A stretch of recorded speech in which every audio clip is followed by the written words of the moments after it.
Hi, my dear lovely students. Hope you are doing well. Welcome to this session. My name is Juhi Narula, and today we are going to learn part of speech. Very important as it forms the basis for learning the major grammatical errors which are tested in almost all the competitive exams. This is going to really help you have a strong foundation and you'll be able to navigate through the difficult concepts very easily once you get the clarity about parts of speech. So let's get started. Now, whatever we speak, each word, whether we speak, write, read, or hear, belongs to a part of speech. In English, there are 8 parts of speech, which include nouns, pronouns, verbs, adverbs, adjectives, interjections, conjunctions, and prepositions. So, in this video, we are going to learn about each one of them. So, let's get started. We'll initially begin by having a quick overview and then we will get into the details. So, the first thing that we talk about in parts of speech is a noun. Noun is a name of a person, place, animal, or a thing. So if I say Raj is my student, so Raj is a noun, name of a person. Student also is a noun. If I say dog is a loyal animal, so dog is a noun, animal is a noun, right? I have got a blue bag, so bag is a noun. If I say Taj Mahal is a beautiful building, Taj Mahal in building is a noun. Moving to the next is adjectives. So, what are adjectives? Adjectives are words that help you know more about nouns or pronouns. So, the word which qualify means tells you the quality. Say, for instance, if I say blue bag, now bag is the noun, and how is the bag? It is blue. So, blue is an adjective to bag. If I say beautiful eyes, so beautiful is an adjective to eyes. If I say intelligent girl, intelligent is an adjective to girl, right? If I say tall boy, tall is an adjective to boy, right? So if I say untidy room, so untidy is an adjective to the room. So that's how we talk about adjectives. Moving to the next part of speech, which we call adverbs. So, what are adverbs? That tell you more about verbs, adverbs, or adjectives. We'll discuss this in detail, but to quickly help you understand the concept, let me give you some examples. So, the first sentence that I'll make for you is she runs quickly. So, how is she running? Quickly. So, quickly is an adverb to the verb runs. So, how is she running? Quickly, right? So, quickly is an adverb that helps you let you know about the quality of verb. Let's take another example. Now, she is a pretty girl, right? So pretty is an adjective to girl like we just discussed, but if I'll slightly twist the statement and I say she is a very pretty girl, so how pretty is she? Very. So very is an adverb which is defining about the adjective, letting you know more about the adjective. So an adverb can also qualify an adjective. Let's take the third example. Now, if I say she runs very quickly, so runs is a verb, quickly is an adverb, and how quickly is she running? You'll say very quickly. So, very is an adverb that can justify or qualify another adverb, right? So, we'll discuss more about adverbs in the coming slides. Next is prepositions. So what are prepositions? Prepositions are words that show relationship, right? So in the room, so in is the preposition, on the table, into the room, right? So these are all prepositions and the role of preposition is to show relation or connection, right? So that's how we talk about 4 parts of speech. So to just quickly recapitulate, noun is a name of a person, place, animal, or a thing. Adverbs are the words that qualify verbs, adverbs, and adjectives. And when we talk about adjectives, adjectives are the words that qualify nouns or pronouns, and prepositions are words which are showing relationship or connection. Right? So let's learn the next part of speech. When we talk about the next part of speech, conjunction is used to combine. So the role of conjunction is to combine. So and is a conjunction, right? Or, neither, nor, either, or, not only, but also. The role of these words is to combine, and hence we call them conjunctions. Further, when we talk about pronouns, pronouns are the words that you use instead of nouns. So if I say Sharang is an intelligent boy, Sharang works hard, Sharang is going to crack the exam. So in all these sentences, we are going to see that we can't just keep on repeating the name Sharang. So what are we going to do? We are going to replace he instead of Sharang. So I'll say he is an intelligent boy, he works hard, right? So he is basically a pronoun. Now, further, let's move to the next, which is interjection. So, interjection is a sudden emotion. Wow, bingo, bravo. All these are interjections. Usually, interjections are not tested in the exam. Then let's move to verbs. So, any statement that exists in English has to have a verb in it. You cannot have any sentence which does not include a verb. State of existence is also a verb. If I say air is present everywhere, so is a verb, right? Or if I say there are apples in the basket, so are is the verb. Or if I say I am teaching in the class, so teaching is the verb. What is the action happening? That is reflected by verbs, right? So these are 8 parts of speech. Now since we have just learned the preliminary definitions, it's time that we get into the details and learn some more concepts associated to parts of speech. So let's get started. Now, the first thing that you need to know, as we discussed, was a noun. Now, noun is very important because in the previous discussion also, I did tell you that if you are aware about nouns, pronouns, verbs, then you will have good grasp over subject verb agreement, which is a very important concept tested in errors section whenever you get any test which has got grammar included in it. So let's quickly get into the details. Now, noun, like I previously said, is the name of a person, place, animal, or a thing, right? Noun can be the actor of a sentence. So if it is an actor of the sentence, it can be a part of the subject portion. So if I say Ram plays cricket, so Ram is the noun and it is acting as a subject. What is the subject? Who are we talking about, right? So if I say Neha works hard. So who are we talking about? Neha. So Neha is the subject as well as the noun. If I say cow is worshipped in India. So who is worshipped? Cow. So cow is basically what? A noun, right? So it is also the subject. So subject is a doer in any active voice sentence, right? So Ram kicks the ball. Who kicks the ball? Ram, right? Teacher teaches in the class. So teacher is the subject and the noun, right?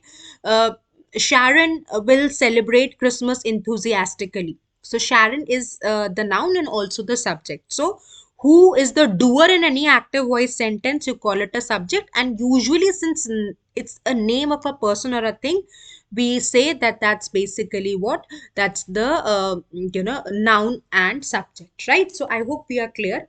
Further, when we proceed, let's talk about what is an object. So when we talk about object, let's try and learn that, right? So when I say Ram will meet Mohan. So Mohan is receiving the action. So Mohan is the object in the statement and also a noun, right? So noun can also be a part of prepositional phrase. So if I say on the table. Now there's this very interesting term that has come, that what is a prepositional phrase? So a group of words that begin with the preposition, you call it a prepositional phrase. On the table, right? So table is what? Table is a noun and it is a part of prepositional phrase, right? So let's take a look at the next part, which is noun phrase. So what is a noun phrase? Group of words that have got a noun in it. So Ram and Sham is a noun phrase, right? We two brothers is a noun phrase, right? So I'm sure you are clear with these basic definitions. So let's quickly revise before we proceed further. So noun is the name of a person, animal, or a thing. Subject is a doer in any active voice sentence, and usually subjects are nouns. And when we talk about objects, object is one that receives the action. So those are also usually the nouns. Like I gave you the example that Ram met Mohan. So Mohan is receiving the action. So Ram is the subject, Mohan is the object, and both Ram and Mohan are the nouns, right? Further, when we talk about prepositional phrase, group of words that begin with the preposition, you call it a prepositional phrase, like on the table, in the room. So room is a noun, on the table, table is the noun, right? So between the nations, so nations remains to be the noun. And when we talk about noun phrase, it's a group of words that end with a noun. Ram and Soham, we brothers, right? So this remains to be the noun phrase. I hope you are clear with the basic definitions. Time to proceed further. Now, interestingly, we try and learn that how do we classify nouns? So we are doing a very important classification where we classify nouns as countable and non-countable. And why are we classifying nouns as countable and non-countable? Because this is going to help us to get better understanding of the concept of subject-verb agreement. So first, let's do the classification, and then I'll tell you why it's important to learn this classification, right? So the simple thing, whatever you can count, pencil, pen, tables, chairs, men, toys, umbrellas, books, dusters, all these are countables, right? And non countable would be oil, blood, coffee, tea, sugar, water, right? You can't count it. You can't say that give me two oils. You can say give me two bottles of oils. Bottles can be counted, but oil cannot be counted, right? And if I say give me two coffee, so you will say give me two cups of coffee or two cans of coffee. You will not say give me two coffee or two tea or two milk, right? So that's where a very important concept comes, where you need to consider that whatever you cannot count or is non-count, you usually consider it to be a singular unit. Say for example, you have a jug in which water is there. So even if you have 1 liter of water, you are going to say water is in the jug. And if there is 5 liters of water, still you are going to say that water is in the jug, right? So you are always going to consider the subject to be singular, and hence the verb is also going to be singular in nature, right? So I'm sure you are clear with the concept, something that you can count. So if I say pen is kept in the table, if you're talking about on the table, and if you talk about two pens, so you'll say pens are kept on the table, right? So with countable nouns, the verbs are going to change in agreement with the singularity or plurality. However, non-count, the verb is always going to be singular in nature. So that is the reason we do this classification. So learn the categories. Like I previously said, that effort should be in the right direction. So learn only that particular aspect of classifications which are going to contribute in question solving, right? So let's further proceed.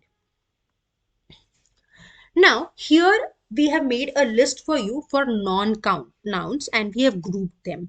So, wherever you are making notes, please ensure that you have this list handy, and every time you start practicing the questions, please take a relook. There's nothing to cram as such, but it is still important that we keep on revising this term, these particular, groupings, so that we don't get any confusion at the time of solving the questions, right?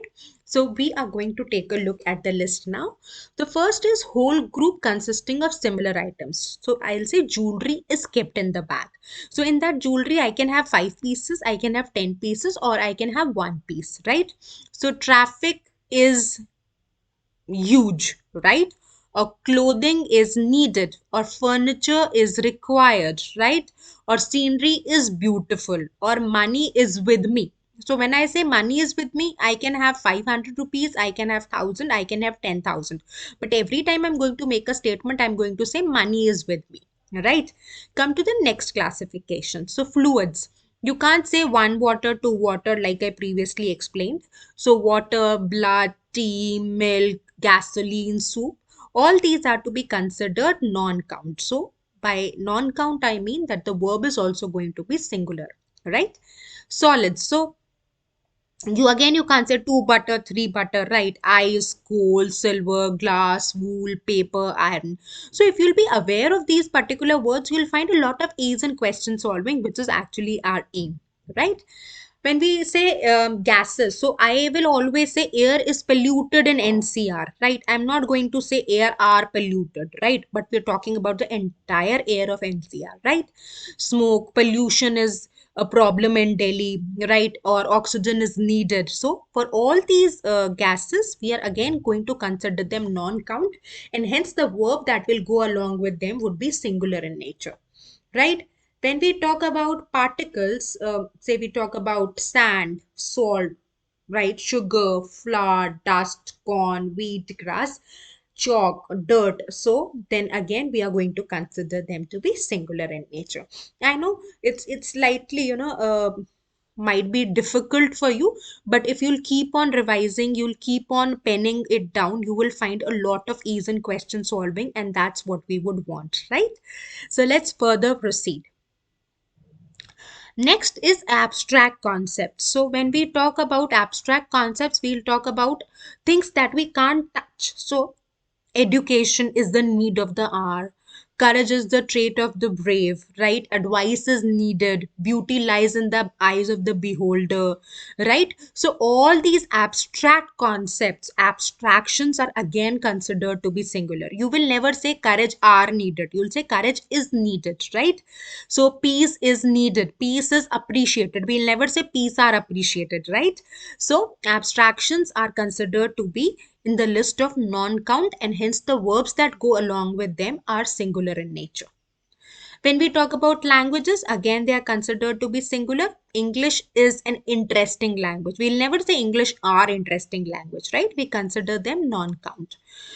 Again, sports, cricket is the most interesting sport in our country, right? So is, right? So cricket is singular. You're considering it to be non-count. Similarly, there's a very interesting term which is written on the screen, which is gerunds. So what are gerunds? I make a statement for you, okay? Teaching is my profession. So in this case, teaching is acting as a noun, right? So it's not acting as a verb. So this is gerund, right? Gerunds are considered to be singular.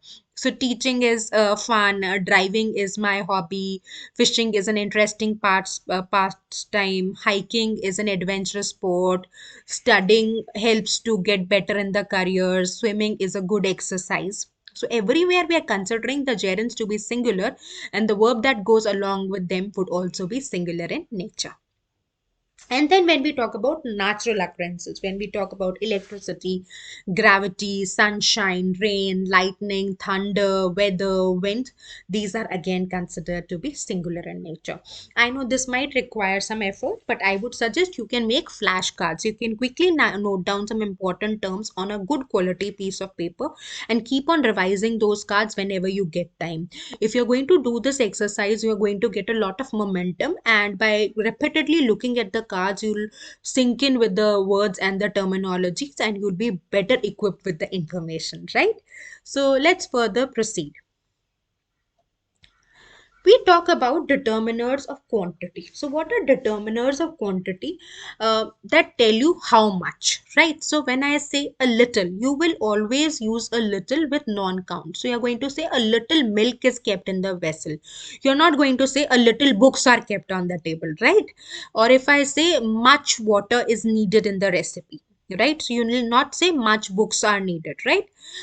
Then a great deal or no, these goes with non-count, something that cannot be counted, the list that we just learned.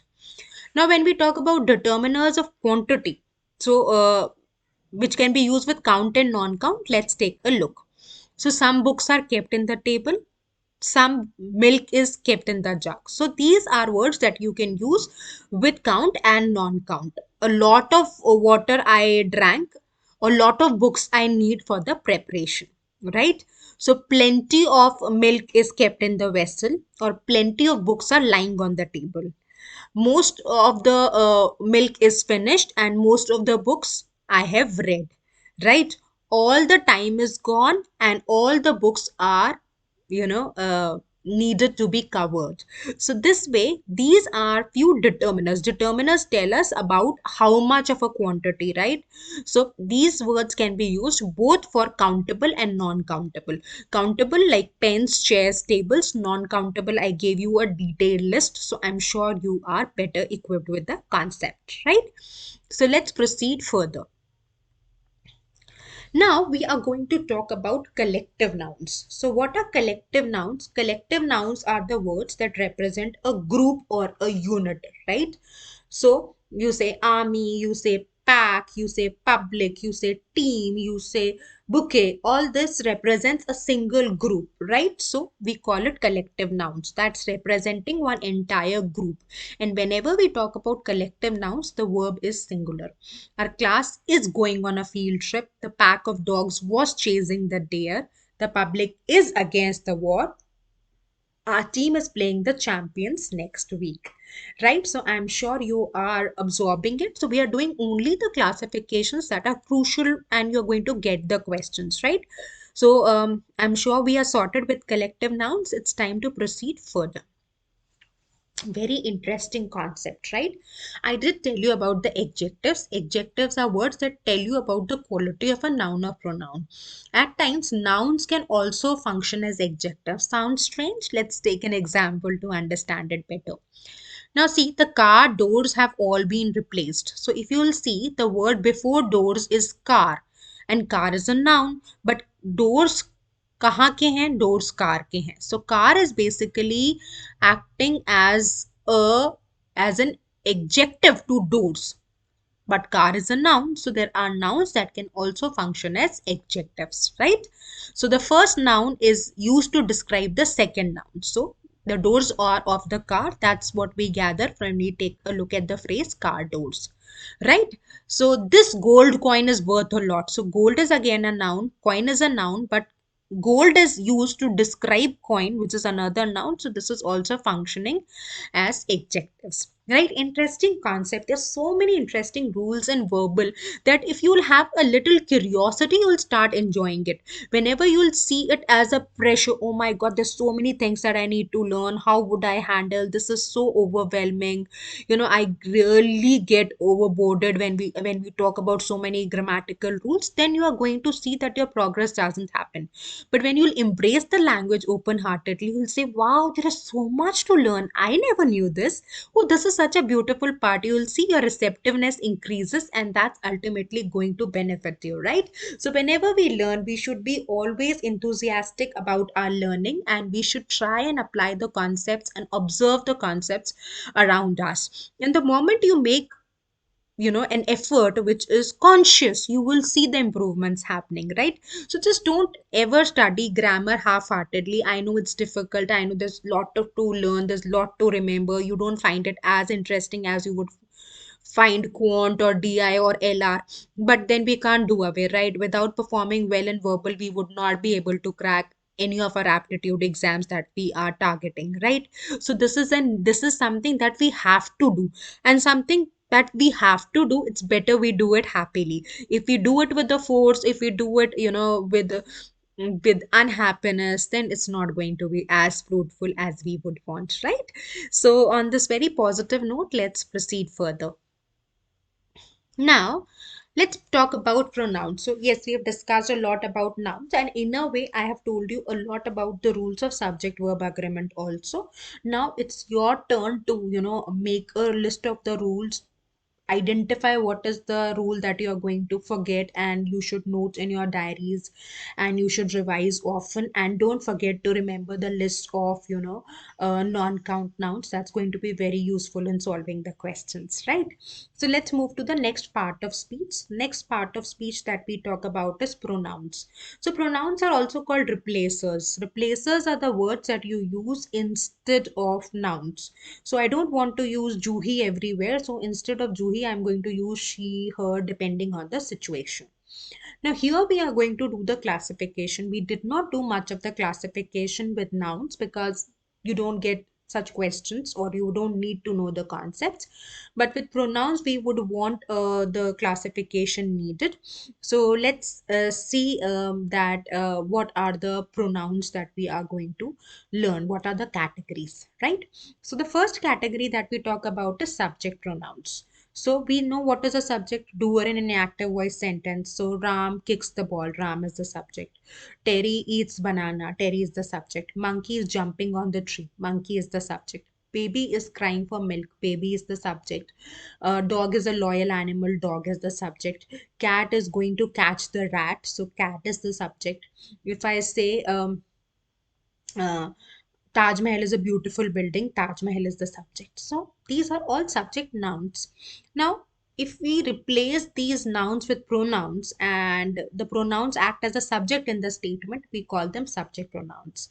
Like I say, I kick the ball, or he kicks the ball, or she kicks the ball, or they kick the ball, or we kick the ball. So we, they, I, he, she, all these are subject pronouns. So very simple, right? So there's nothing that you would want to cram. If you've just understood the concept, that's fine. That's sufficient, right? So I'm sure we are clear with what are subject pronouns. Let's further proceed. Examples I've already given you. So let's quickly revise. I kick the ball, you kick the ball, he kicks the ball, she kicks the ball. It is a beautiful building. They kick the ball, we kick the ball, you kick the ball. So in all these examples, we have considered the subject pronouns. I'm sure you got better clarity. I'm sure you've got better understanding. It's just that you have to make slightly conscious effort to retain all these things, and you'll find that your performance will really show a lot of improvement in the upcoming mocks and the final exam. So, like I gave you a lot of examples, we can consider some more examples. I am late for work. So, who's the subject? I. Who got late for the work? I got late. Take a look at the second example. He owns 6 dogs and 3 cats. So, who owns? He owns. So, he is the subject. You and I are traveling to Las Vegas this weekend. Wow, I wish if we could. You and I acts as the subject. They were worried about making the trip in bad weather, so they is the subject. So I'm sure we are clear with the subject pronouns, right? So time to proceed further. So, like we said, that at times, just after the pronoun, we can include a noun so that we get clarity as to what the pronoun is referring to. Take a look at the statement. We parents are very concerned about our children. So, you will see we is basically a subject pronoun, and immediately after it, we have placed parents, which is a noun. So parents is explaining what we refers to, and this is not grammatically incorrect. So this is something that you should be cautious about. At times, the person who creates question papers can trick you, where there can be a subject pronoun, and immediately after subject pronoun there is a subject noun, which is perfectly fine, right? So let's further proceed. Moving on to the next category, we talk about comparative pronouns. So, what are comparative pronouns? Comparative pronouns or object pronouns are the words which are replaced, as objects instead of nouns. So, if I give you certain example, Sally emailed me, right? Or I texted you, or I texted him, or I texted her, or I liked it. So, in all these cases, we have used the comparative pronouns, the pronouns that are used as objects, right? Plural can be they sent us a box of chocolates. I sent you a book of classics. I sent them a box of chocolates, right? So let's take a look at a few more examples. Like I gave you, Sally emailed me. So me is basically the object or comparative pronoun. The merchant offered him a good deal. So him is a complement or an object pronoun. I wanted to find you so we could go to the movies. So you is the object pronoun. Now you need to understand that why are we learning this? Because you cannot say me got late. You have to say I got late, right? Or you cannot say Sally emailed I. You will always have to say Sally emailed me. So you have to abide by the list. If the words belong to object pronouns, you can't use them at the place of subject and vice versa. So why are we doing this? Because at times in the exam we would find this trend that there is such a goof up done where an objective pronoun is used instead of a subject pronoun, and students usually make a mess here. So why are we doing the listing? Because you have to see that whatever pronouns belong to subject pronouns category, you can use them just as subjects, and whatever pronouns belong to comparative pronouns category, you are going to use them as an object, right? So I hope I make sense to you. Please do take care of this. We did only this particular portion because such type of questions are seen as in the exam, right? So let's further proceed. Now move to the next category, which is of possessive pronouns. So what are possessive pronouns? Possessive pronouns are ones that show belongingness or association, right? So it is my book, it is your umbrella, it is her dress, it is his bike, right? So these, his, her, mine, yours, all these are showing belongingness. So that's what we, where we use the term possessive pronouns, right? You don't use apostrophe pronoun, apostrophe with possessive pronouns. When I say it's my umbrella, आप my के बाद apostrophe नहीं लगाओगे because my is already showing possession. Apostrophes are used to show possession. When I say Ram's car, so किसकी car? Ram की car. So Ram के बाद you will put apostrophe and then car. But with possessive pronouns, please mark it somewhere. You're not going to use an apostrophe, right? And please take care of it that when I talk about it apostrophe s, it is a contraction of it is. Again, very frequently tested thing. Examples I've already given.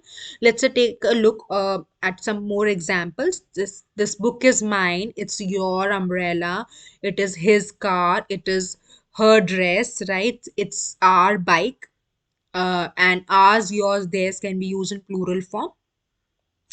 That's my money, that is mine. John's car. So here apostrophe you can see it is used to show association. Whose car? John's car is slow. My car is a possessive pronoun. So with my, I'm not going to use the apostrophe. Please retain this rule. It is a high possibility that you can find it in any of the questions, right? So let's further proceed. Now let's talk about reflective pronouns. So what are reflective pronouns? When the action comes back to the doer. What is this? Something very technical? No, no, it is not. So let's see how. If I say, I'll give you one example. Mary bought her a birthday gift. So her is some other person. Her is another person for whom Mary has got a gift. But if I say Mary bought herself a birthday gift, so she has bought a gift for her own self. So the action is coming back to the doer, and that's where the term reflective pronoun comes. It reflects back, right? So I'm sure you must have heard about refraction and reflection in your physics junior classes, right? So the action is reflecting back to the doer, and hence we use the term reflective pronoun. So usually having the term self, the bird bathed itself in the water hole, so the effect came on the bird itself. I hurt myself playing soccer. The boys treated themselves to ice cream after school. We convinced ourselves not to get scared at the haunted house. Protect yourself from the rain, right? And at times it can be just used to give emphasis, to emphasize on the point. Like let's take this example. I myself believe in ghosts. So I believe in ghosts से भी आपको idea clear हो रहा है. Myself से idea emphasize हो रहा है, right? Emphasis के लिए use कर सकते हैं. Like I say, I saw it with my eyes. Now I say I saw it with my own eyes. तो आप देख रहे हो तो आपकी खुद की आंखों से ही देख रहे होगे. The similar way, I myself believe in ghosts. Myself is being used to emphasize. So this is another usage of it, which is not grammatically wrong. Right? So I hope you are really learning some new things and you're making notes. See, it is very important that do some scratch paper work while you are listening to the sessions. Note down the important points. Maybe if you would want, you can just pause the video for a while and note down some important examples which you can revisit whenever needed and required, or whenever you're revising your concepts or moving towards question solving, you can take a look at those particular pointers that you have written, right? It's now your judgment, something that you feel that you are going to remember, there's no need to note it down. But if you find that there is something that you are going to forget, then it is better that you note it down so that it stays with you for a longer period of time. Okay, so let's come to the next thing, which is pronouns and apposition. Very interesting concept. Let's try this. So, an appositive is a word or a phrase, or you call it a clause in apposition, that is a word placed next to another word so that it explains the previous word. What is this, ma'am? What are you saying? Explain previous. Let's take an example. Martha, my sister, and her boyfriend Doug are in the town this weekend, right? So, my sister is explaining Martha, and Dog is explaining her boyfriend. So, we call them appositives. Simple, isn't it? Take another example. So my, like, just elaborating, the rest of the slide is elaborating the example. In this sentence, my sister is in opposition to Martha, explaining who Martha is, and Doug is in opposition to her boyfriend, right? So this is what we call pronouns in opposition. Simple concept, but it's just that whenever you might get so worried that ma'am is talking about the term appositives, what would that mean? My god, what is this fancy technical word, right? So there's nothing very technical. There are names given, which is fine. You have got a name, I've got a name, everybody around has got a name. So why not these poor terms get a name, isn't it? So let's further proceed. Now, when we talk about indefinite pronouns, that means not specific. We are not sure, right? We are not certain. Someone, somebody, anyone, anybody, everybody, everyone. So, all these are indefinite pronouns. Very important when we talk about subject verb agreement questions. You'll find a lot of questions coming from this part. So, I would sincerely request you to pay a lot of attention and note down these terms so that you are very sorted when the questions are created. Why are we saying that these are singular indefinite pronouns? Because if the question subject verb agreement comes, these are going to take singular verbs.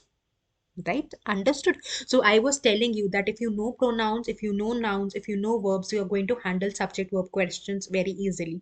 Similarly, if you know verbs well, you will get better connection with tenses. Similarly, when you know adjectives and adverbs well, you'll find better connection. So that's going to all help you get better with the understanding, right? So when we say another bus is coming, anybody knows the answer to that question, right? Anyone has the ability, anything is possible, each of the kittens is different, right? So please keep these words in mind. Here we are talking about the pronouns which are indefinite, which do not talk about certainty, and these are always considered to be singular. The list is there, please pen it down whenever you get down, right? So everything has been ruined. The following are going to consider plural, and this is not difficult, you know it: both, few, many, others. It definitely gives an indication that we are talking about plural. So this you can retain. Maybe with indefinite singular pronouns you can make a list. Let's proceed further. Now, less, little, much, it's for quantity. So again, it is considered singular. Neither, no one, nobody, nothing. One of the clients is unhappy with our work. You will find this 100 times in the questions. Please pen it down. Somebody, someone, something, all these are considered to be singular. So you can make a list and keep on revising the list. Let me tell you, you will definitely find a question coming from this. Right? Now, these are the indefinite pronouns that can either be singular or these can be plural depending on the usage. So, all the boys are tired of playing, or all the time has gone. So, time is singular and hence we are using singular verb. All the boys are tired, so boys are plural, hence the verb is plural. So, you can just go through the list. The list is there for you for your ease, for your own comfort, so that you can revise. You can pause the video, note it down. The examples are there, illustrated well, and you're going to really enjoy learning these new rules. Now let's come to the next part of speech. So we have covered nouns, we have covered pronouns. Let's talk about verbs. So you cannot have any sentence in English without having a verb in it, right? So Mary likes chocolate cakes. So like is a verb. They play soccer, play is a verb, right? Or it can be a verb phrase. This is Juhi is teaching in the class. So is teaching is a verb phrase. Simple, right? So it can be a single word or it can be a verb phrase. Martha has been talking. Terry is visiting. Jerry has returned. So whatever is marked in blue, that's a verb phrase. Group of words that begin with the verb, end with the verb, you call them a verb phrase, right? So I'm sure we are clear with the verbs. Further, let's move to the next part of speech, which we are going to do two together, in fact, adjectives and adverbs. So what are adjectives? Adjectives are used to describe nouns, like I said, hungry child. So it's giving additional description. Hungry is an adjective to child. Beautiful is an adjective to flowers. French is an adjective to doors. Old is an adjective to man. So an adjective is neither singular nor plural. Please remember this, right? So never add an s to the adjectives. Like I said, plurals, they are adjectives are neither singular nor plural, right?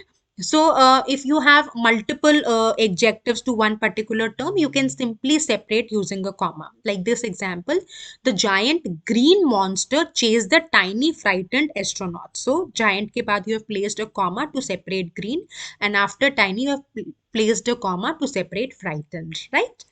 Further, if we take a look on adverbs, this is important. Why? Because whatever we have learned in our schools, that's a partial definition, right? We have not got complete absorption of the concept.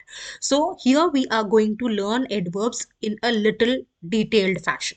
So there are three functions of adverbs. They are used to describe or modify verbs, adjectives, and adverbs. We usually limit our definition only to the verbs. So that is the reason we need to refine what we already know. So let's take a look. Take a look at the statement. She is extremely nervous. Nervous is an adjective defining how she is feeling. Nervous. Extremely nervous. How nervous? Extremely. So extremely is an adverb that defines the adjective nervous. I'm sure with this example it is better clear, right? So let's move to the next example. Usually adverbs are going to help you answer the question how, right? So take a look at this. We almost won. So almost is basically an adverb. The bird flew fast. So how is the bird flying? Fast. So fast is an adverb to the verb flew, right? If I say the bird flew very fast, so very is an adverb to another adverb fast, right? So there can be several placements of adverbs possible in a sentence. It can begin the sentence, then you have to separate it by a comma, or it can be at the end of the sentence also, right? So placements can be at various positions for an adverb, and they usually help us answer the question how. Okay, so let's proceed further. So the adverbs can be placed before simple present and simple past, right? And it can be placed between an auxiliary verb and a main verb. So if I take a look, he has always gone to work early. So has is an auxiliary verb, gone is the main verb. You're placing always in between. Right? Simple, isn't it? So just don't get too worried. And if you just understand the basic concepts, then you're going to find a lot of ease in question solving. Now let's come to the next concept, which is the concept of conjunctions. So like I said, conjunctions combine, right? So I like cooking and eating, right? So and is acting as a conjunction. Sophie is clearly exhausted yet. So yet is again combining, right? So conjunctions allow you to form complex, elegant sentences. And we would just not want she's an intelligent girl, she works hard. So instead we will say she's an intelligent girl and works hard, right? So we come to the first classification, which is of coordinating conjunctions. So what are coordinating conjunctions? Which link or coordinate two or more similar ideas, phrases, or clauses together in one fluid idea, one running idea. And in coordinating conjunctions, we place four conjunctions: and, but, or, nor. So let's explore more. So we move to correlative conjunctions. These are paired conjunctions. So there are two terms in it. That's why we call it paired. both an and, not only but also, either or, neither nor. So whenever we talk about both an and, whatever entities you're combining with both an and, it's going to always take a plural verb, right? Both my shirt and my pants are brand new, right? And when we combine with not only but also, either or, neither nor, then you need to see the noun which is closer to the verb is going to decide the nature of the verb. How? Let's take an example. Not only Susie but also her friend is coming. तो verb is है, उसके पास कौन सा noun है? Friend, जो singular है तो verb भी सिंगुलर हो गया.